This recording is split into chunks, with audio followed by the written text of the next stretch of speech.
समुद्र को तो सभी लोग जानते होंगे, देखे भी होंगे। समुद्र का हृदय बहुत ही गंभीर होता है कि नहीं? समुद्र का हृदय बहुत ही बड़ा होता है, बहुत ही विशाल होता है। जितने देश विदेशों में नदियां हैं, बताओ उस नदियों का, नहरों का पानी कहाँ जाता है? छोटे छोटे नदियों का पानी बड़े नदियों में जाता है। बड़े नदियों का जितना पानी होता है, नहरों का पानी कहाँ जाता है? सब समुद्र में ही तो जाता है।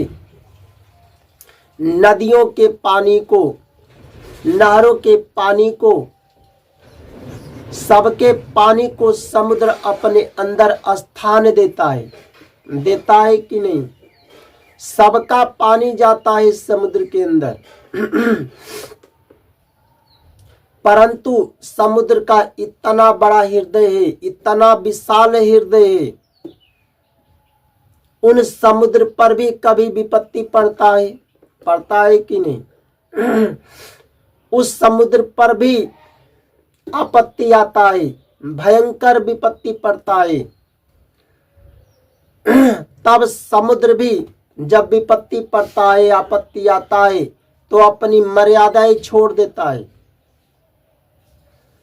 सुनामी के द्वारा जब तूफान आता है, तो समुद्र का पानी भी बहुत दूरों दूरों तक फैल जाता है, प्रदेशों तक फैल जाता है।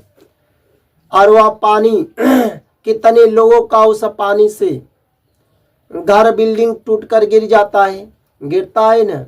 कितने लोग बिल्डिंगों के अंदर, घरों के अंदर दबकर मर जाते हैं।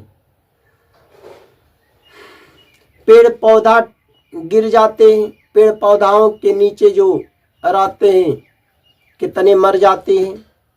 कितने लोग का फसल बर्बाद हो जाता है। जो सुनामी आया था, लहर देख के कितने लोगों का जाने चली गई। तो सुनामी के द्वारा, तूफान के द्वारा बहुत कष्ट भी होता है। समुद्र का पानी जब फैलता है तो कितने लोग का बिल्डिंग घर टूटकर गिर जाते हैं, मर जाते हैं।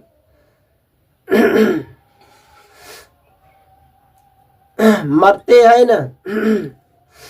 तो इतना बड़ा हृदय होता हुआ भी समुद्र जब आपत्ति आता है, विपत्ति आता है, तो उसका भी पानी दूरों तक फैल जाता है और लोगों को, मनुष्यों को हानि उठाना पड़ता है।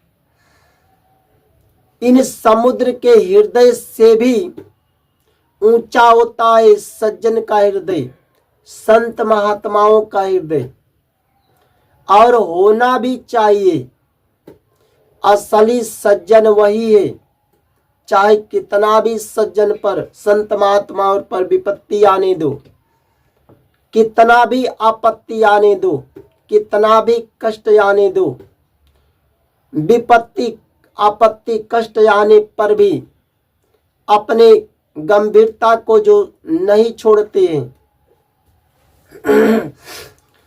अपनी गंभीरता को छोड़ना नहीं चाहिए। कहने का तात्पर्य है कि जीवन में समस्याएं तो आते रहते हैं, विपत्ति आते रहते हैं, कष्ट तो आते रहते हैं। उन संत महात्माओं को उस कष्ट का सामना करना चाहिए, विपत्तियों का सामना करना चाहिए, थोड़ा भी घबराना नहीं चाहिए। अब कोई भी सज्जन हो, भगवान के हो, भक्त कहे कि भगवान इतना तपस्या करते हैं, भगवान पर सदा विश्वास है, फिर भी हमें कष्ट देते हैं। भाई तुम्हारे पर थोड़ो विपत्ति आया है, सिर्फ अकेला तुम्हारी पर आपत्ति दुख थोड़ो पड़ा है। जो धर्म का पालन करेंगे, सत्य का पालन करेंगे, न्याय का पालन करेंगे, विपत्ति तो आएगा ही, दुख तो आएगा ही। ये बताओ, भक्त प्रहलाद क्या थे? भगवान के भक्त थे कि नहीं? भक्त थे, वो तो धर्म का पालन करते थे।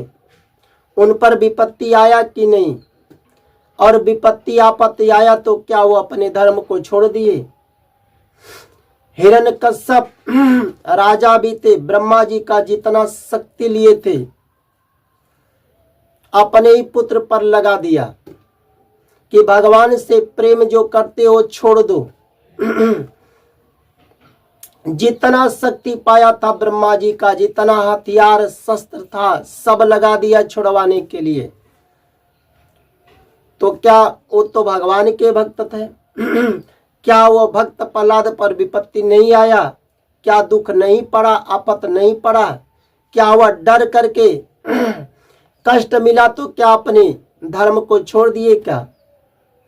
क्या भगवान से प्रेम करना छोड़ दिए? कितना भी विपत्ति आया, आपत्ति आया, दुख उठा लिए, परंतु भगवान से प्रेम नहीं छोड़े। भक्त विभीषण पर भी दुख उठाना पड़ा, उन पर भी विपत्ति आया, दुख आया। रावण के पास कितनी शक्ति थी, देवता भी डरते थे, काल भी नहीं जाता था। विभीषण तो गए, कहे कि भैया जो तुमने दूसरे की स्त्री लाए हो, तूने अधर्म किए हो, वापस कर दो, अपने धर्म पर आ जाओ। उस समय बताओ विभीषण लात खाए कि नहीं? लात खाने पर भी क्या उन पर विपत्ति नहीं पड़ा, उन पर दुख नहीं उठाना पड़ा? वो तो भगवान के भक्त थे, धर्म का पालन कर रहे थे, धर्म पर लाने के लिए बात कर रहे थे, परंतु लात मिला कि नहीं? क्या विभीषण भी अपना धर्म छोड़ दिए? वो भी धर्म का पालन किए, जा करके धर्म का साथ पकड़ लिए।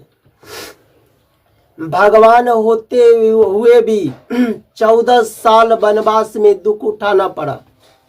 किसके लिए? दूसरों की भलाई के लिए, संत महात्माओं की भलाई के लिए, धर्म की स्थापना के लिए। उन पर भी विपत्ति आया, उन पर भी आपत्ति पड़ा, उनको भी दुख पड़ा, वो भी तो अपने धर्म का पालन किए। पिता ने 14 साल का वनवास दिए थे और धर्म अनुसार पालन भी किए। तो आप जितना भी धर्म का पालन करेंगे, सत्य का पालन करेंगे, न्याय करेंगे, सबके लिए, दूसरे की भलाई के लिए, विपत्ति आएगा ही, दुख आएगा ही।